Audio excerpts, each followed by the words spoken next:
Sumatera Barat.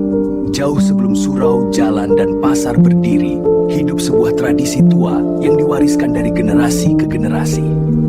Di zaman dulu, musuh terbesar petani bukan manusia, bukan juga banjir, melainkan seekor binatang yang datang dari kegelapan babi hutan.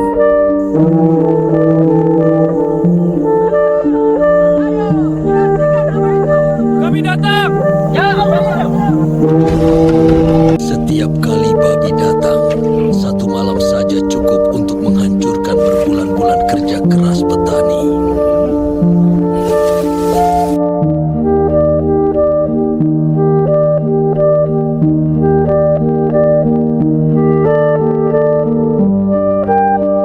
Dari sinilah dimulai sebuah kewajiban sakral bagi lelaki Minang.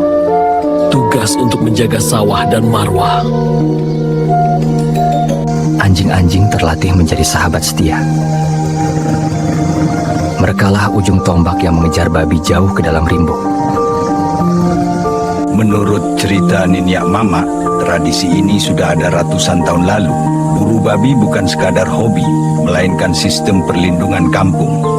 Itu anjing dilepas, perburuan dimulai. Bukan untuk kesenangan, tetapi demi menjaga pangan masyarakat.